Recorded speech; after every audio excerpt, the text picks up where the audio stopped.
Hello and welcome back to Frogboy X1 Gaming. I'm Andrew, and we get to talk about my favorite subject tonight, PlayStation 5 and Fuzz K. So, we got some interesting news that Ratchet and Clank Rift Apart might be shipping at 1080p 60 and 4K 30. Ooh, you can't say I didn't warn you on my last video or the last PlayStation video rant that I did about it. Is it really a next gen console? Well, yes, it is. And yes, it is a next gen console. It's obviously the PlayStation 5. I mean, see, look, it says PlayStation 5. It says it on the box. It's definitely not a PlayStation 4. It's definitely got a 5 on it. And it has a fast SSD. And it's got 10.28 teraflops or whatever they said there was. So, let's get into this. I don't want to freaking... Yeah, I'm going to call it what it is. Sony cheaped out on the PS5 hardware. This is not Insomniac's fault. Insomniac can make amazing games. Look at Miles Morales that launched with the PlayStation 5. That's a beautiful game, right? But it's also a PlayStation 4 game. So of course it looks good on a freaking 10 teraflop system. It's 4K. It runs great. 30 frames a second. 4K, 30 frames a second. It's a solid 4K. It's a native 4K at 30 frames a second with ray tracing. That is a next-gen console. It has ray tracing. It has SSD. It's blistering fast. It also does an upscaled 4K 60 frames a second. It is upscaled, but it is missing features. It is missing certain some graphical features. It runs amazing. No, when you're swinging through the air 60 frames a second, it looks fast. It looks amazing.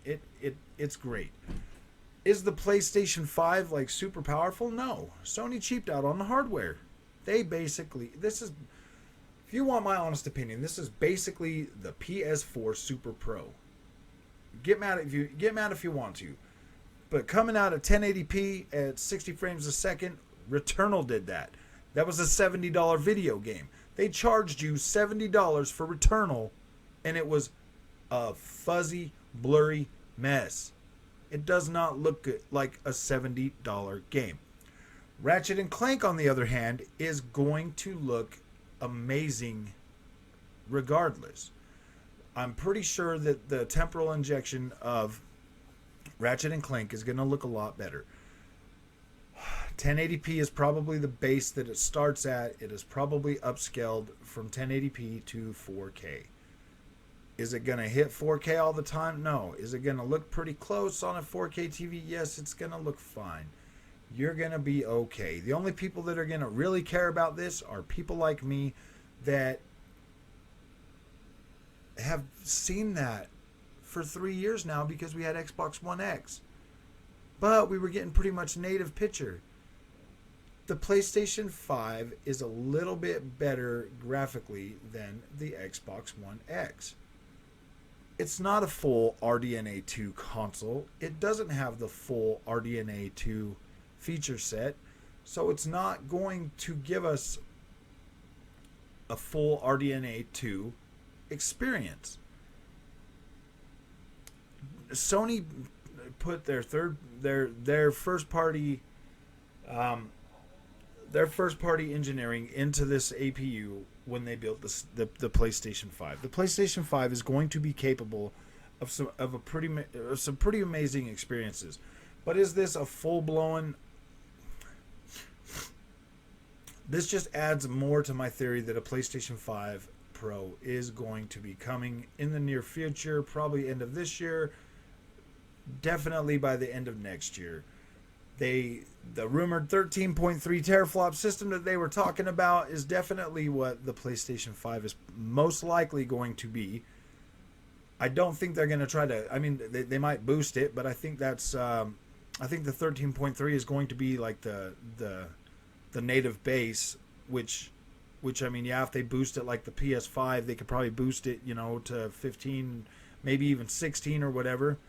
So basically, I feel like they had that in the works and they were going to do that, but it was too expensive for them to produce at the time, which is why in 2022, when the PSVR 2 launches, they're going to launch this new powerful system that is going to, that's basically easier for them to manufacture for a cost that they can, break even on. Because Sony, if it only took them $450 to make that, and they're basically breaking even on the PS5. What does this mean for the future? The future, Insomniac is one of their better developers. One of their cream of the crop. They're good at what they do. They make amazing looking games, and I'm pretty sure Ratchet and Clank Rift Apart is gonna look amazing. But you guys can't be mad that this is a fanboy thing, dude. I was a Sony PlayStation dude for 25 freaking years. 25 years I have been a PlayStation fanboy. And the PlayStation 4 Pro is when I was like, what are we doing? Why are we backstepping you? You launched the PlayStation 4, and this was an amazing console, more powerful than the Xbox One. And then you bring out a PlayStation 4 Pro that can't even do 4K. And if it does, it's Fuzz-K. Doesn't even look good.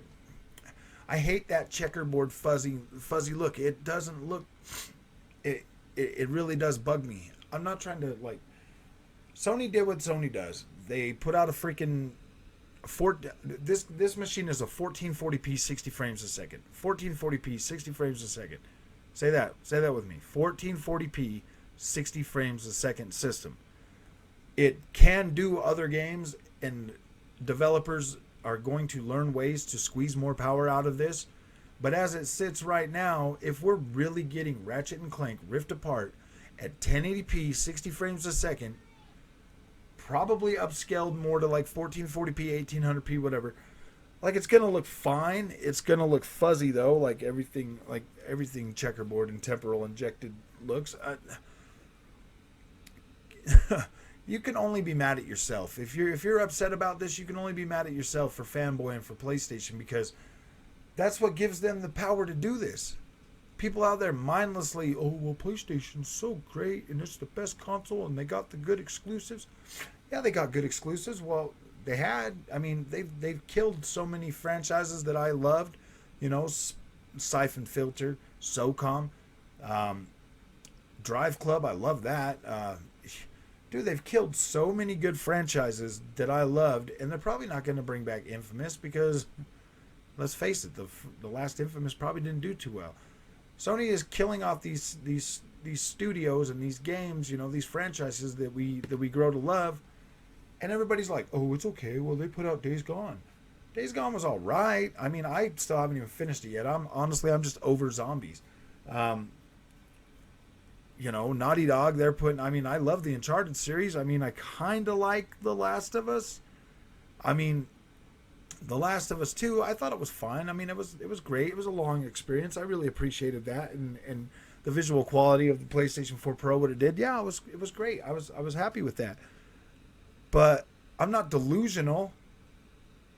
When I bought that Xbox One X, I spend way more time on Xbox first party games than I do on PlayStation first party games. I usually beat PlayStation first party games once and never play them again. And I'm okay with that. That's why I buy PlayStations, is for those experiences, that one and done experience.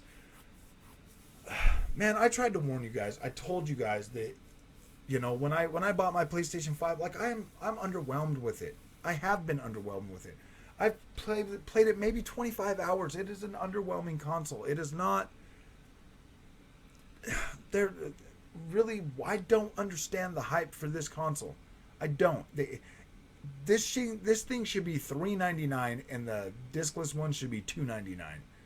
That is my honest opinion on this. This is not a $500 console. Just because Sony put in the super fast SSD that really doesn't... I mean, Xbox is loading games just a couple seconds slower. A couple seconds. Seriously. It doesn't matter. I mean, yeah, the worlds they might be able to create in the future, whatever, but they're going to be 1080p, man. 1080p. 1440p. I don't know what to tell you, man. You guys crack me up, man. Getting all freaking like Sony Warhorse and stuff, like fanboy stuff. Like I love my PlayStation 5. Don't get me wrong. I love my PlayStation 5. I love that I get to experience, Sony first party games because they're amazing. They're literally the best on the market when it comes to like production value. Like there's no question about that. Honestly, I just think Sony, they cheaped out on this console. They cheaped out on the hardware. The console feels cheap. The packaging it came in felt cheap.